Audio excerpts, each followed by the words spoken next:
The Interspecies Research Station orbiting Kepler 442b had seen many strange occurrences in its 3-year operation.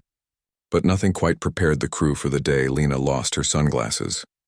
Lena was the only human aboard the station, a cultural liaison working among the Velthri, a species of furred, bipedal beings whose large eyes were perfectly adapted to their homeworld's dim red sun.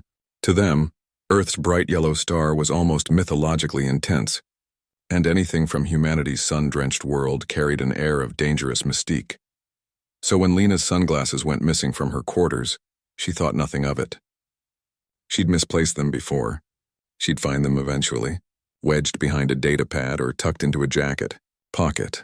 What she didn't anticipate was Rick was a Velthri cub, barely 5 solar cycles old, with silver-tipped fur and an insatiable curiosity that frequently tested the patience of every adult on the station. He'd been shadowing Lena for weeks, fascinated by the strange human who could tolerate light levels that made grown Velthri squint and retreat. He found the sunglasses in the recreation bay, half hidden beneath a bench where Lena had been reading the previous evening. The moment his small paws closed around the dark frames, his ears perked forward. These were human artifacts. These were important. Rick had seen Lena wear these mysterious eye shields when she adjusted the bay's lighting for human optimal levels. He'd watched her slip them on with the casual confidence of a warrior donning armor. And now somehow they'd been abandoned, lost, forgotten. This was clearly a crisis. Within an hour, Rick had assembled what he mentally dubbed the investigation team. 6 other cubs ranging from 4 to 7 cycles old. They gathered in one of the station's lesser-used storage corridors, away from the bemused gazes of adults. "The humans' eye shields have been displaced," Rick announced with the gravity of a seasoned detective. He held the sunglasses aloft like evidence at a trial. "We must determine how this happened. Was it theft, sabotage, an accident?" A smaller cub named Tessa tilted her head, ears flicking with confusion. "Maybe she just put them down and forgot?" Rick's tail swished dismissively. "Humans don't forget, Tessa. I've studied them. They're endurance predators. They track prey across entire continents for days.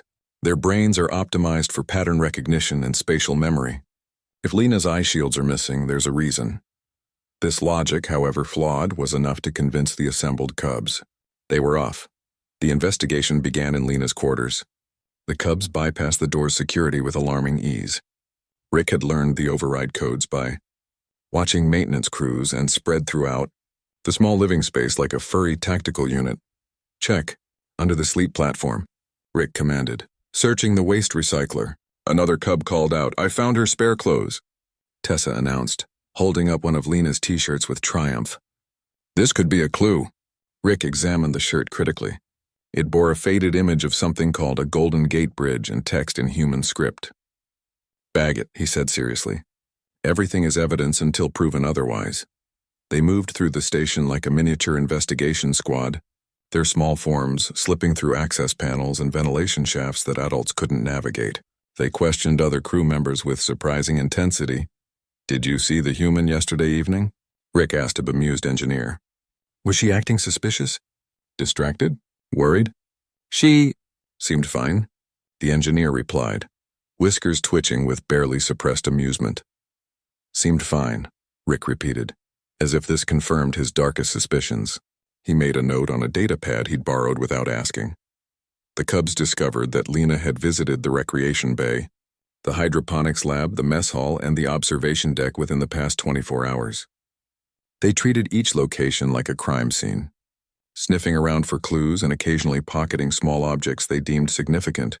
A stylus here, a hair tie there, a half-eaten protein bar that Tessa insisted might contain DNA evidence.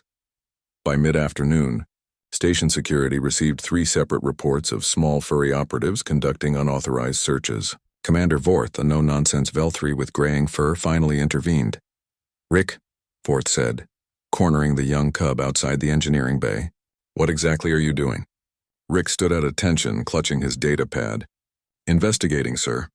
The human's eye shields went missing, and we've documented 17 possible scenarios, including theft, dimensional displacement, and Rick, and the possibility of sabotage by the Krillian trade delegation that visited last month." though we acknowledge this theory requires more supporting. Rick! Forth's voice sharpened. Where are the sunglasses now? The young cub blinked, then slowly held up the sunglasses he'd been carrying since that morning. Here, sir. We've been keeping them safe while we determine. You found them in the recreation bay, didn't you? Yes, sir, but... And you've been searching the entire station instead of simply returning them to Lena. Rick's ears drooped slightly. We thought there might be a larger mystery.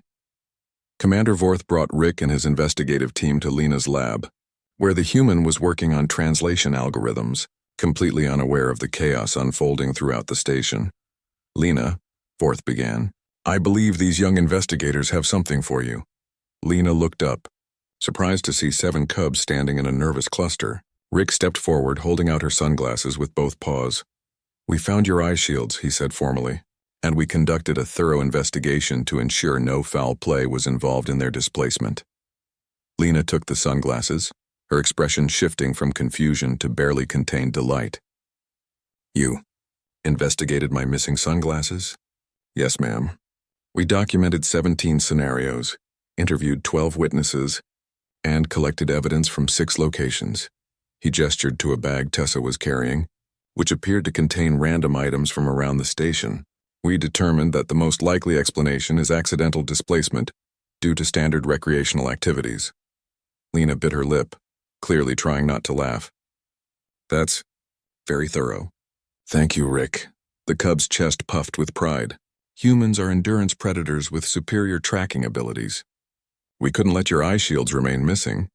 Well, I appreciate the help. Lena glanced at Commander Vorth, whose expression suggested this conversation would continue later. Though next time you could just ask me if I'd lost something. Rick considered this. That seems less scientific, Lena grinned. Maybe, but it's efficient. She slipped the sunglasses on, and the cubs watched with fascination as the dark lenses transformed her appearance. Besides, you cubs make better assistants than detectives. How would you like to help me with some real investigating? I'm studying ancient Velthri mythology, and I could use some young perspectives. 7 pairs of large eyes lit up simultaneously. Will there be mysteries? Rick asked hopefully. Tons of them, Lena promised. As the cubs chattered excitedly about their new assignment, Commander Vorth leaned toward Lena. You realize you've just recruited a team of chaos agents?